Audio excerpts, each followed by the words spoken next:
What's up, Collab crew? I'm Andrea. And I'm Ashley. And we are empowering estheticians one conversation at a time. And today we have another very special guest, Thuy Nguyen, who is a wealth strategist and the co-founder of Bloomstreet Partners. We're so excited to have Thuy on today. Yes, we are. She adds so much value to the Esty Collaborative, and we're really excited for you guys to get to know her a little bit more, level up your money mindset, and be more intentional about your wealth money management. Yes. No, for sure. Thuy is an amazing person. Since I met her, I feel like I just want to listen to her talk. Because she just is so knowledgeable. She knows her stuff. And trust me, she's going to make you think twice about how you're handling your money. Yes. Yeah. So tell us a little bit about your journey. How did you get started into wealth strategy and financial growth and the whole Bloomstreet wealth firm? Oh, thank you guys. Thank you, Ashley. Thank you, Andrea, first for having me here at Etsy Club. You guys are amazing. Thank you so much for having me. The start of it, I want to say like the start of finances has always been looming over me since a little kid. I think my parents being immigrants coming over here, money has always been kind of the forefront of every decision we've always made. And being a kid growing up in that, it's always been very strenuous and a very contentionable thing for me. So I would say growing up, I was like, all right, I gotta work. I gotta do things. I gotta make it. My parents gave me an amazing work ethic. Sometimes that I think is borderline toxic, right? Yeah. But you're passionate. Yes, I like that. Yeah. I like that. But it really kind of came about where I started taking it on as my identity when I felt like my finances were not in a secure place. And I thought, you guys know my story, that I started off as a nail tech. And I was making great money, but no one was really showing me how to manage it, save it, do anything with it, Right. Buying product, using it on whatever, spending it, because a lot of what I got at the time was tips. So everything was cash, you know what I mean? And I was a 1099, but I decided to go to a place that paid me checks. So I was essentially W-2 and taking all of my cash. And so instead of doing something with that cash, I just spent it. And I remember there was a turning point in me doing nails. And I was like, I have to do something else, right? Because this isn't stable. I don't have anything in my bank account. I don't have anything saved, traditional saving, right? And I was going to school at that time and I wanted to be a pharmacist. But I went and toured up here at UCF and I was like, I can't be a pharmacist. I have a 4-year-old son. Who's going to help me? What am I going to do? And fortunately, I was with a bunch of ladies who were going to school for nursing. I was like, I'm just going to do that. Yeah. And they were just telling me how stable it was and all the benefits I was going to get. And nurses do great. And I was like, yeah, let's do this. And I went into it and it was great until I hit another milestone in my life. And that milestone was being pregnant with my daughter. And I had my first home and I was married and I was like, oh, everything is great. And then suddenly I got pregnant. I'm like, what's going to happen to me? Yeah. What is going to happen to my family?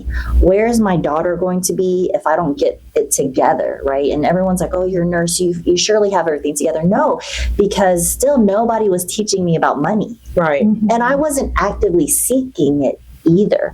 And so I was like, okay, I'm going to go to a financial advisor.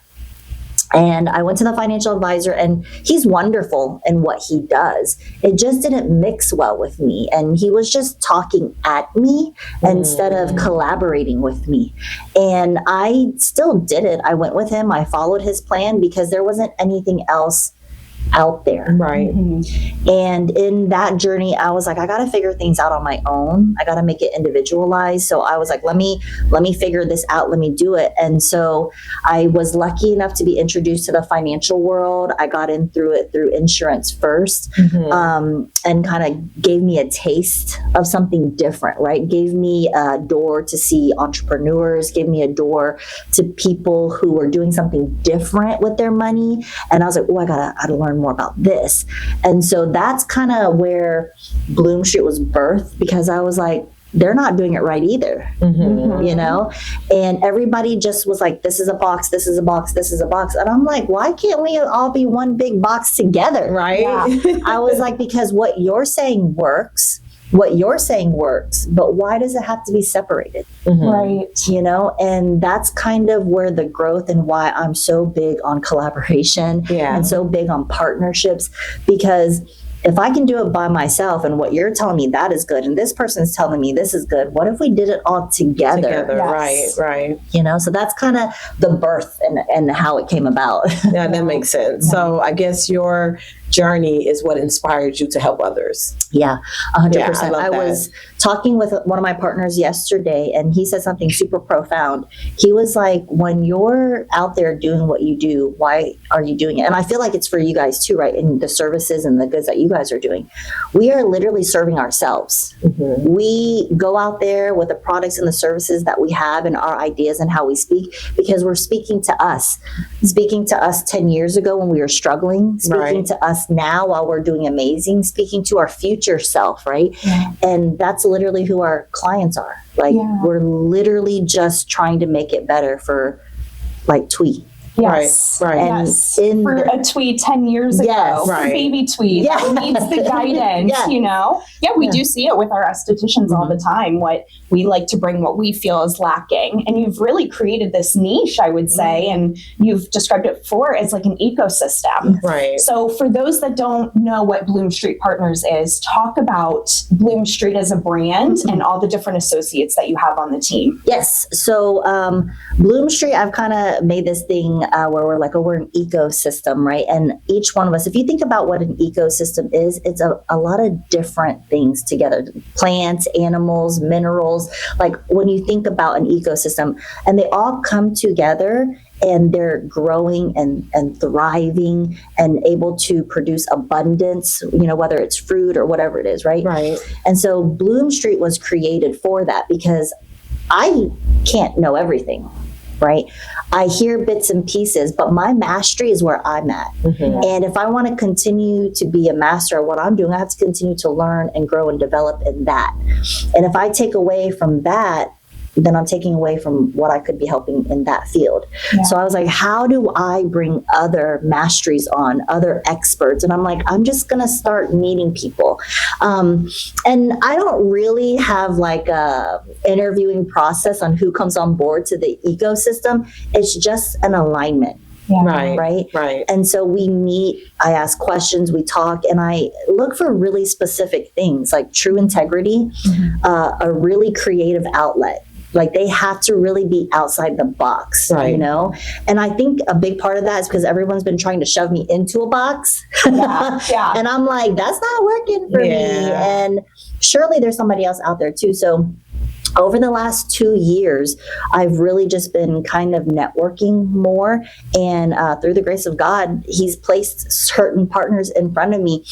And the crazy part is some of the people that I find have the same words that I use, right? So purpose, joy, alignment, creativity, collaboration. When I hear people say that, and you can feel, right? You can feel when people mean it.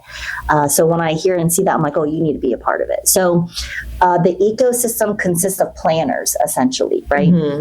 And the planners are all in financial realms. However, I'm starting to get more into the wellness side, because I firmly believe that wealth is truly beyond money. Yes. No, it really is. Yeah. Because if you're not whole and healthy, any decision you make, whether personal or about money, is always going to be, I don't want to say wrong, but it's going to be hampered by something. Right. Or in the moment thing instead of thinking the long term. Exactly. Yeah. You know, and so truly being holistic is kind of like a key term that I like to use in what we do too. So we have mortgage planners. And the reason why I like mortgage planners is because they are also on the financial side. They really dive into what your finances are. They really try to navigate what you're doing and strategically think about how you're going to purchase a home. The guys that I use for that, I also love, because they're like me. How do we make money out of thin air? Like, not everybody thinks that. People are like, how do we go make more money? How do we go get another job and just, put our time into it? And I always look for people who really think about, like, how can I creatively make wealth? How can I make something out of nothing? Right. And so I partner with them. I have business consultants on our team as well, because strategically they look at businesses on their tax side, on the health side, on optimizing things. So they're there. We have estate planners on our team, because truly, once you start building that wealth, how do we start protecting that wealth? Right. And people think, oh, protection from what? Like, in case I die? No, protection from other people trying to take it. Whether it is the government or the state, or, in reality, as an entrepreneur, you're going to get sued somewhere along the line.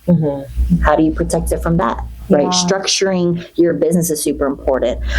We have EAs, tax professionals on there, because the number one quickest way to get more money is to make sure your tax are optimized.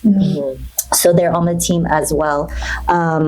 Insurance and health insurance, life insurance and health insurance is on there. Well, obviously health insurance for the legacy, the building, and then health insurance obviously for our wholeness as well. So I am branching out more, bringing in physicians and wellness in there, because again, that's a part of the whole person and what we need to do to make sure that we're building wealth correctly. Right. I had a conversation coming into here, and I was telling him, I was like, the thing about it is, if we can't have true stewardship of our money right now, how can we even begin to expect to build wealth? Right? If you can't steward the amount you have now, when you have a large amount, how are you going to properly steward that?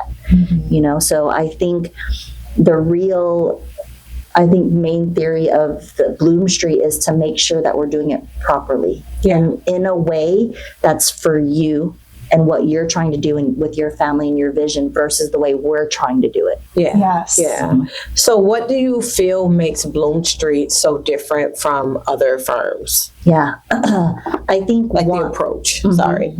I think one, you're not going to see all of us at the same time, right? It's weird. I always talk about this ecosystem, and people are probably like, what ecosystem? We always see you. You know what I mean? We always see you. You're the face. So I always like to say, like, I'm the door, right? Because the first time we get on a call, I really like to ask questions. It gets personal. And sometimes talking in front of a panel, it's hard to get personal. Right? Yes. So I always like to talk to them and really figure out what it is, because the truth is, just because I'm out here talking about how amazing Bloomstreet is, it might not fit everybody. Right. And so I really like to have that conversation in the beginning and truly focus on, like, what do you want?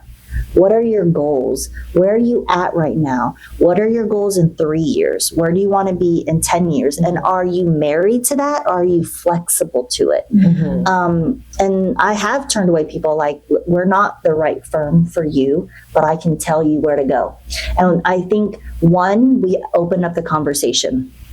I don't think people have a conversation. I think they're just like, come. I got something for you, And we're just like, let's sit down and talk and see if we're right. That's the first thing. The second thing is, we have a huge network. So even if you don't fit us and we don't fit you, we want to send you somewhere because we know it's important. So we want to match you with the right person. So I think that's another big thing. I think another huge thing is that if it does fit, and creative wealth building is where you want to be, I don't want to say we have an outline or a roadmap, but we generally have steps, right? We're like, okay, if you're saving well and you have an emergency fund and you have additional income, how can we grow it to make you more income? Send you with that person. Now that we're creating more streams of income for you, and now you have excessive, right, flow of cash, Right. where can we go now to almost duplicate you? Right. And so now that money is making money for you without you having to be there. right? So now you have a plan, you have access of money, you have money generating for you without you having to be there. Now what do you want? Do you want a business? Do we need to find commercial property for you? Do we need to find other collaborators? Do we need to find investors for you who believe in what you're doing because you need more capital? Are you ready to buy your first home, right? Can we get your first home without any money down? Because we want to make sure your money is going to where it needs to go, rather than sitting in something, unless you want a house that's going to be something of an investment and you want to rent it out. We always want to make sure to continue to generate income, because I think everyone else's model is super traditional. Yeah. And it's not where the economy is right now. And where the economy is right now requires us to be super creative, because one income's not going to do it, two incomes not going to do it. Being by yourself, sitting at a dining room table with bills all in front of you, trying to figure out your next step is not going to get you there. Yeah. So collaboration, like when we talk about true collaboration, it is a true open discussion with our team, because we want to figure out what works for you. We don't want to force you into a formula, because you're not going to love it. And you're going to quit. And you're going to end up back at that dining room table by yourself. With all those bills. Trying to figure it out, right? Yeah, we don't want that. And recently, I heard you speak, and you talked a lot in that speech about how the economy and money mindset has changed since 2010, I believe it was. Yes. And just some of those examples that you gave versus traditional versus creative money mindset, and how that is shifting now, and how Bloomstreet is keeping up with those changes and those shifts, so that you can keep providing even better and better services for those in need. So talk a little bit about traditional versus creative money mindsets. Yes.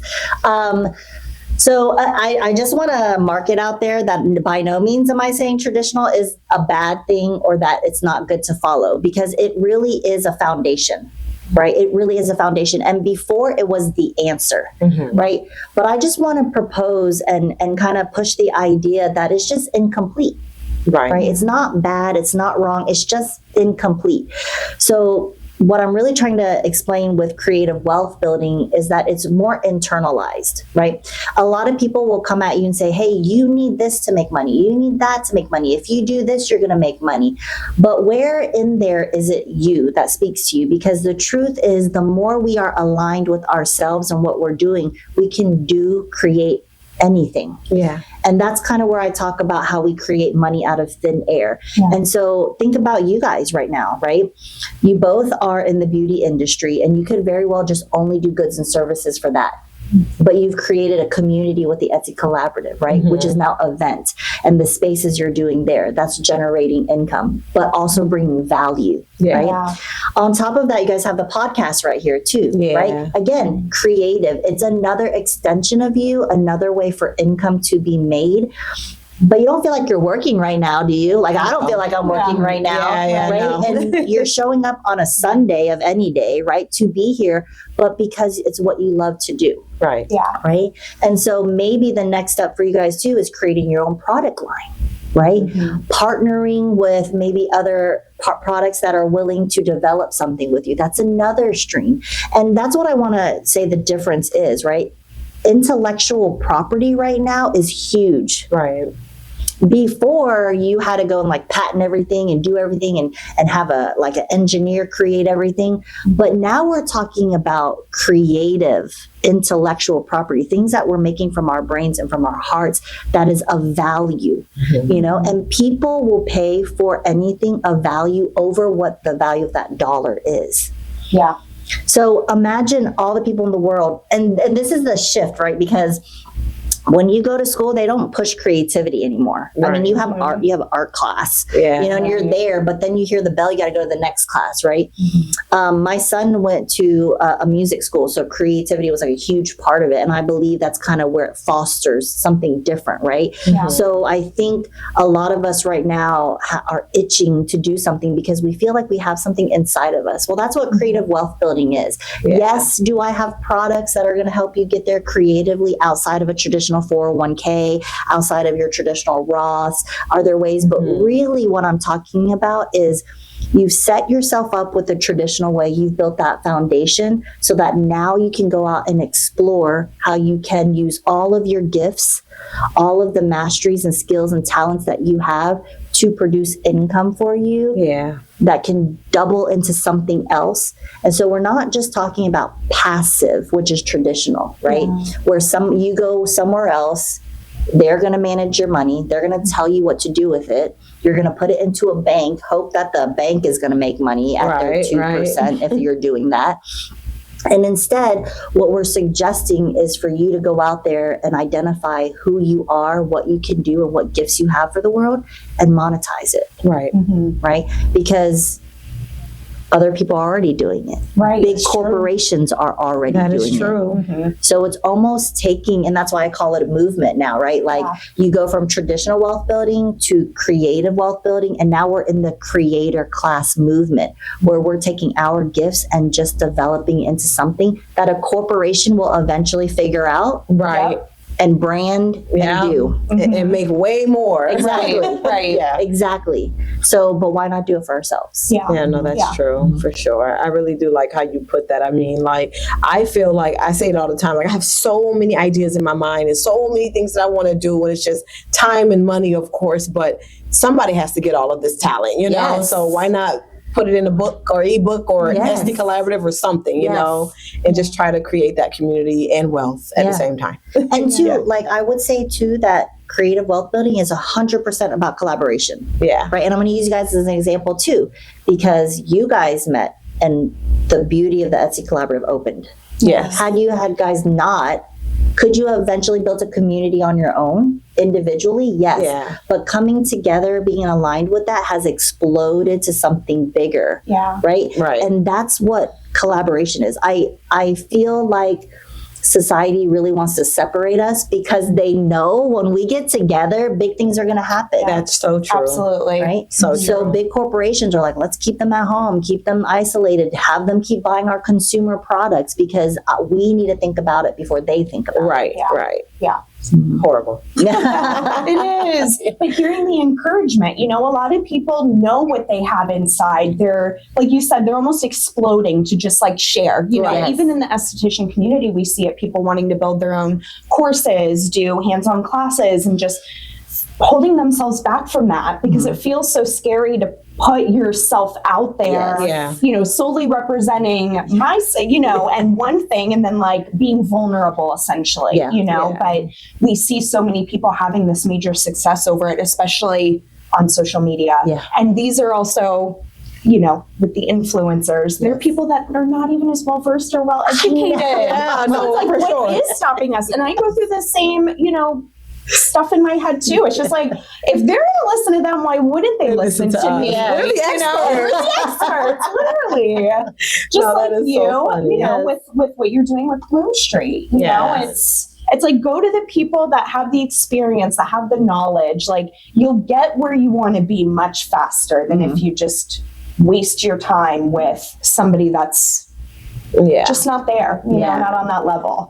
And they might be salesy about it, you know, but I think there's a fine line there too. Definitely is a fine line. You know? I always tell people, like, at the end of the day, we all have a product we're trying to get out there, right? Because at the end of the day, we have to make a living. But you don't have to be a commodity.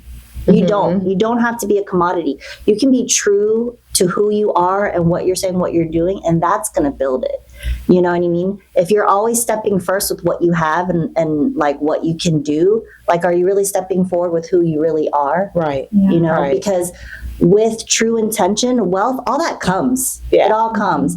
But if I'm like, hey guys, you need some life insurance today, you need some health insurance, you want a 401k, like who wants that? Nobody. Nobody. Nobody. But you want it, you're like, not from you. Right, you know what I right. mean? And Just be your authentic self. yes. And it has to be fun. It has to be personable, which I feel that's what you bring, Yeah, you know, I do to too. when talking about money. It's something that can be scary, intimidating, you know, and overwhelming to think about, but you just make it so Easy. conceptually easy to understand and execute, and you know that makes it more exciting. Yeah. From the last event that you heard me spoke at, someone sent to me, and I posted it too, but she was like, you made it really easy to digest, and you made me feel like I can have it, because she literally put, I always thought I had to have money to start. And I'm like, that's so false. Yeah. Right? And that's what they want, because you're like, oh, I have to have money first. What do? You're going to go grind. You're going to work 120 hours every 2 weeks. You're grind.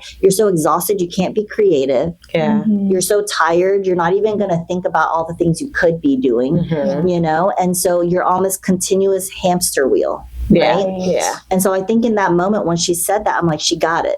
Hopefully she does something with it. Yeah. You know? Yeah. No, for But sure. it's the same thing when we're out there now with social media, right? Like, you don't have to be perfect to go out there. Yeah. But just go. Yeah. You got to go. start somewhere. Exactly. Yeah. So what would you say are the biggest misconceptions when it comes to, because you just brought up somebody thinking, well, I don't have money to start anywhere. Yeah. What are some other misconceptions that you've come across? And to add to that, I just want to add to that. What do you feel is like one of the biggest myths that you would want to clear up about money as well? And people, the fear of, you know, like you said, people are scared to talk about money and fix their money because they're actually afraid of what's on the other side. Yeah. So just to add to her question. Yeah. So I would say the first one was like having money to build money. You don't. I would say a myth would be, what would be a good myth? I would say a myth to that would be like, I feel like that would be hard because everyone's so different. Right. Yeah. You know, and it's hard to say, and some myths are true for some people, and you know, vice versa. But I guess I would say, like, you don't have to feel lacking because you're an entrepreneur. Like, you know, like That's you don't good. have to feel lacking also because you're not an entrepreneur. That's Right. good. Yeah. You know, Yeah. because the truth is, for some people, going to a corporate job and having benefits fits well for what their needs are and their lifestyle is. Right. Yeah. And for an entrepreneur, just because you don't have access to those benefits as a corporation, you have access to other things, you know? And so I think the biggest myth would be like, you don't talk about money. You don't share about how much you make.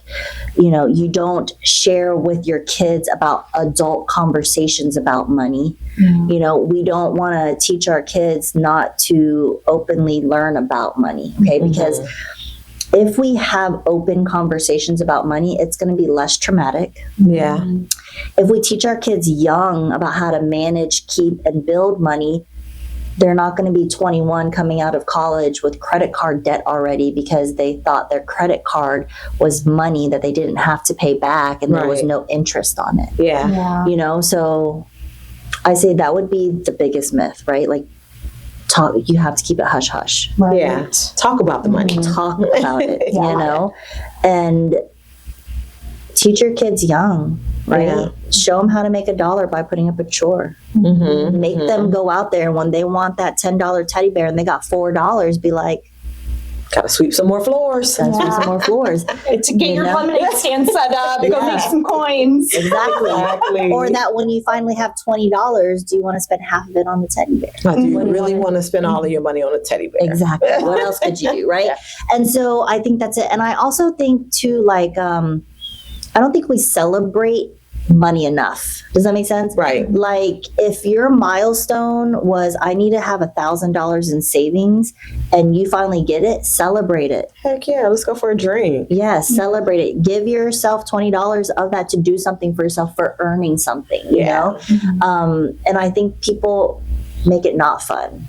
Yeah. And Ashley, you know, I've had this conversation so many times. I'm like, I got to make it fun. I got to make it digestible. I got to make it sexy. You know what I mean? And I think that by they, I mean like society, corporations want to make it seem like it's not. Right. Right. Again, because if we're not having these open collaborations and conversations, we're just going to be on a hamster wheel. Right. Well, and I mean, I've heard it from friends that are even underemployment of others, now people are starting to talk more about what each other makes, and it being this thing that, the corporate, they don't like that from up above because they don't want anybody to know what each person is making. Right. They like to kind of keep you under their thumb in that box, as you explained before. I hate it so much. And, when I was in the corporate world, I hated it. Yeah. And it's so one of the reasons why I feel like we were called to be an entrepreneur, because we knew that we could give more, we could do more, we could make more, and but like you said, there are options too for those people that are still working under somebody else to have the same freedoms and benefits. Absolutely. Because when you're working, to piggyback off what you said, when you're working in the corporate world, they do keep you in a box. And it's like, well, at this level, you can only make this much. Then you have to get promoted to make this much, but there's no positions open. So sorry, you're stuck on making this. Whether you're a single mom, single dad, living paycheck to paycheck, there's nothing we can do about it. And that shit sucks. It does. Yeah. So bad. Because you always kind of hit a cap out. Yeah. And that's what made me reach my breaking point in the corporate world, because I got tired of playing the game of, all right, you work on this, and when you come back in 3 months, I'll give you more. And then the more was like 50 cents. Like, girl, you can keep those 50 cents and rub those together. Don't give them to me. So for me, I totally resonate with that. I hated working in the corporate world. And no, shame to anyone who's doing it, because like you said, it fits whoever it fits. But it was really hard for me as a single mom. Being capped out at a certain number and working so hard and giving a job your all, 40 hours plus a week, to just say, nope, this is all we can do for you. It's almost like a slap in the face. It is. Oh, it is. Yeah, for sure. And that's why I love, especially since COVID, that so many things shifted and people gave up that corporate life or were laid off for whatever reason. And now they started their own businesses. They became entrepreneurs. They tapped into that creative side, especially during quarantine period. And they were like, oh, okay, you know what? Well, I have nothing left to lose at this point. Let me try this. Let me do that. So I have loved to see that over the last 5 years that evolved. COVID has birthed so many entrepreneurs. It was a bad time in America, but it was a good time for a lot of people, because I've seen so many people open businesses during COVID and their creative juices just started flowing. And it was like, damn, this is good. And even though I had times during that COVID era where I was like, oh my God, what I'm going to do, I was still so inspired by community, Yeah. So I felt like we were more together than ever during those periods of time, trying to support each other in these new ventures and, learn from one another, be inspired. Yeah. I think I agree with you guys 100%. Being a nurse during COVID was very strange. But being an outsider looking into COVID, it birthed so many ideas and just fractured so many like corporate stigmatism with it, right? And it was amazing to see how people were like, my back is against the wall. But I still got to feed my family. I still got to keep the lights on. I still got to pay the rent because it was still expected. What can I do? And that's why I always say, like, a lot of people to me have been coming up to me like, they're like, I think I'm going to lose my job. I'm like, good. They don't love you anyway. Right. Good. What are you going to do about it? This is the encouragement they need. It's like us with our girls. We're like, go solo. You got this. You got this. That is so funny. Like, you sound like my best friend. She used to always be like, girl, they don't even love you. Like, just quit. And I'm like, well, I have a child to feed, but it's so funny, but it's so true. Like, you're thinking about quitting, what are you going to do? Or you got an idea? Do it. Do it. And I always tell people, being an entrepreneur, like, I firmly believe, like, we're built on American ground right here. It is the spirit of entrepreneurship. That's where our roots are. Right? It's literally what our roots are. And I always tell people, like, so then you got to tell people, calm down too. Like, I'm going to quit. I'm not going to do it. I said, okay. I love that. Let's transition. Let's transition. If you know one foot is out the door, then start building what you need to build so that when it does happen, when you do get fired or when you do put in your resignation, you're ready to walk confidently without anything. I love the cool stories where it's abrupt and you see that survival and then they thrive. But I like, if we have a choice, let's transition. Yes, exactly. Because sometimes if you go too quickly too and you're not managing things properly, differently. You know, it's kind of like you want to, just like if, you know, we've talked before, if we could go back in our journey, what would we do different? You know, we probably wouldn't have done this, maybe done a little more of that, you know? And so, yeah, those things do matter. And when you have a team like Bloomstreet, they would be able to help you through that transition. Yeah, 100%. You have so many different avenues, that ecosystem, you know? Mm-hmm. Do you have any like client standout stories that you were just so proud of? Yeah. Whether it's just starting with someone or someone finishing or working with the different people within your group. Do you have any success stories? Oh my gosh, just one. It's like everyday success stories. Yes. I think right now, what's been really big right now is really with my mortgage planner guys. Like everyone's trying to get into a house, and I think because interest rates are so high right now, you know, the income level. Like I bought my house pre-COVID in 2015. My interest rate is 1.25. Like, you can't get that anywhere. Nowhere. You cannot get that anywhere. Wow. And now we're talking about 6, right? And then I tell people, let's just be realistic, because prior to that, interest rates were 14, 15. So we're still low. It's just not what we're used to, right? Yeah. And so right now people are like, oh my gosh, I need to save this amount of money because they want 3% down. They want 20% down. I have this, but I have to work a second job. And I said, hold on, wait a second. Just wait a second. So one of the stories is she's not 100% a registered nurse right now. She's an LPN. And there's this sweet spot of money, right? Where you just qualify for grants. Okay. And I will tell you, like, for me, using grants, government assistance it's not a bad thing if you're using it to get up. Like, I had my son at 18. I was on food stamps. I had Medicaid. I went to school for free. Like, I used all that to get to where I'm going to be. Right. So if they're going to give it to the right person. Right. So I said, listen, you're at the sweet spot. And she literally posted on Facebook, like, a house, and she said, one day. And I literally messaged her and I said, today. I know that's right. Yes. I love that. I said today.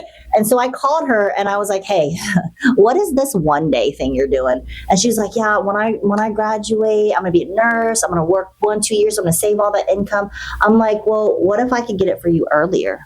She's like, Thuy, there's no way. I'm a single mom. I'm working paycheck to paycheck. Like, there's no way. And I said, just have faith in me and have faith in my team. Worst case scenario, we can't help you. Right. And you're doing what you're doing. Worst case scenario. Best case scenario, today's the day you get your house. I know that's right. And so she's like, okay, whatever. So she went. Very like, nothing's going to happen, but she still went.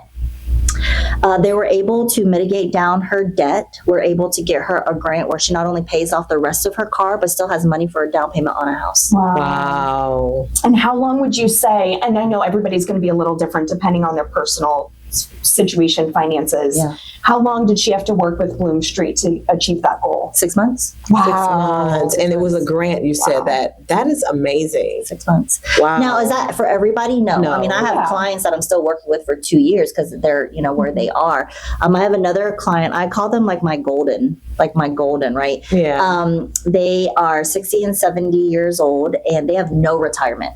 Like none. Okay. But she's wellness. She's a acupuncturist, if I'm saying that right. And she was like, I've never wanted to put my money there because I've never been in a position where I could have it, right? She's always been in wellness. She's never had a corporate. And she said, so I don't know what to do now, but we have properties here, properties there, property here, everywhere property. And I'm like, you don't have a retirement? I'm so confused. And I'm like, you do have it. She was like, I do. And I was like, yeah, it might not be cash or a number inside of a bank account or some kind of like electronic thing, but you have capital. Right. What you want to use your capital for, if you want to use it for retirement, that's what we're going to do with it. Yeah. So she's actually selling one of her properties, 1.4 million. We're putting that into something that's going to grow for her over the next 5 years. It's going to allot her about $150,000 annually in the next 5 years when she retires. And then when she turns 70, we're going to sell one of her other properties, right? Because it's still equitable. It's still right. So you're still getting cash. It might not be cash you have in hand, but it's still growing, right? Yeah. We're going to put that into something, sell it, pull the equity. It'll add on to what she's doing and continue to do it for the rest of her properties. And so I told her, she was like, I would have never thought, we thought we were just going to have that and it was just going to generate income for us. So we were just going to take what the monthly income would be and use that. No, remember, it's about growing. Yeah. Right? And you want to continuously grow. We don't want to put it into somewhere that's stagnantly growing, right? At a lower amount. How do we optimize it to the max? Right. Right? So in those two stories, you have someone who thought they didn't have anything and we made money come out of thin air. And then you also had someone on the other side of the spectrum who thought they didn't have anything, but found out she did have something and still made more money out of thin air. That is amazing. That is really, really cool to know that you're able to help people and no matter where they are in life. So I think it's just really cool to know that, someone can come to you, whether they're just starting with their finances or deep into their finances or don't know where to go with their finances, and you'll be able to just guide them on what direction that they should go. Yeah. Love it. Love it so much. And if I don't know, I'm going to be honest. I'm going to be like, I don't know. I'm going to have to go figure out the resources. I'm going to meet with my partners, but we're going to find an answer. We're going to find an answer. Yeah. So what's next for Bloomstreet? What is next for Bloomstreet? I mean, right now, we have a sister company that we use kind of as like our research. Tech is the big thing. I want to say that with Bloomstreet, we love having that one-on-one. I think we pride ourselves in getting to know you and what you're doing, what your vision is. But the truth is we're moving into a tech era. Okay. Right. Okay. And I won't even say tech, right? Because we're beyond that. Like we're into automation. We're into a lot of things right now. So I think the next steps for us is how do we incorporate that, collaborate with that, because we're not scared of it. Because if we're scared to move forward with the times, then we're going to be left behind. Right. So right now with our sister company where we're researching, where we're developing a lot of things with a lot of software engineer guys and really trying to figure out how do we streamline the process? How do we build more systems around what we're doing to reach more masses? Right. Because in reality, there's only a team of like 10 of us. And we want to be able to reach everybody in every state, in every city. We want it to be something that's not hard to get to, but still have that in-person feeling, still have that collaboration, that integrity, so really tech is where we're trying to go. Okay, nice. Love to hear it. I can't wait to see you get there because I know you will. You are a go-getter. You want to get there. Yes. So for someone who is like listening and wants to take control of their financial future, what's your number one piece of advice for them? Call me. No, just kidding. Call me. You know what? I can't. I know it. I kind of probably sound like a broken record, and I keep saying it, but like, start the conversation. Start the conversation. If it's not going to be with me, start it somewhere, anywhere, because the only way you're going to grow is to really look outside of your current. Right? Because here's the thing, like the environment you're in, you're with the same people, which is probably just you. If you're looking to grow, whether it's in money or your skills or anything, you have to go find someone outside of that circle, right? So I would say start having that conversation. Find out what other people are doing, and then if you keep hearing the same question over and over, seek out something different. Right? Because not just because everybody is doing the same thing doesn't mean that's always right either, or maybe just not right for you. So find somebody that you can speak to, get into rooms, get into communities where they're talking about it, right? Like if you want to be better or have something, you're not going to go talk to someone who doesn't have it. You're not going to get advice for someone who isn't talking about it, right? You want to seek out those experts, find somebody who knows an expert, and it just starts with that conversation. And I know it sounds so simple, but just start it. It does, but it makes perfect sense, just talk to somebody. Call Thuy. Call Thuy, exactly. And I know we're almost out of time, but I want to let everybody know Thuy is actually going to be hosting a Hello Monday series inside of our private Facebook group, the Esty Collaborative. It actually starts on Monday, August 11th, which this will air after that, but if you're not in the group, request access to the group. If you're a beauty professional and entrepreneur that need more guidance and insight on wealth strategy, some Mondays are going to be focused on money mindset. Other Mondays will be focused on intentional, actionable things you can put into place to reach those goals. Yes. So the amount of, when she talks about starting the conversation, that is the perfect place to start the conversation, to have access to Thuy's lives. She has 6 months worth of content planned out for us. So I'm telling you, she is a hard worker. Yes. Be in the room. Do not hear about it. Be a part of the conversation. Be a part of the money tree growing. Be a part of getting your finances in order. I love that Thuy is just so open to just put herself out there and give her time to just help people, you know? So join our Facebook group for sure, like Ashley said. And let's start getting your money growing. Yes, let's secure that bag, that house, that business, whatever you want to secure, all of it. Well, thank you so much for being here, Thuy. We always enjoy listening to you, and you always add so much value to the Esty Collaborative, and we appreciate that so much. Thank you. I appreciate you guys for having me and still continuing to let me into the community and just really just start spreading out. And I always say, like, we're honestly doing all the things we talk about, right? We're collaborating together. And I always tell people at the end of the day, if what you're not doing is not serving somebody else, you're doing something wrong. Right. You're doing something really wrong. So thank you guys for allowing me here. Oh, thank you. I feel like I've learned so much, and I need to book an appointment with Thuy because we got to get the finances in order. We got to, and I think it's just so important. And I learned so much, and I love you so much, Thuy. Cannot wait to have more conversations with you. It's always so fun. Thank you guys. Thank you guys for tuning in. If you want to join the private Facebook group to follow along with Thuy, then that will be linked below. Yes, and be sure to like, comment, and subscribe. We will see you guys on the next episode of the Esty Collaborative. Bye. Bye, Collab Crew.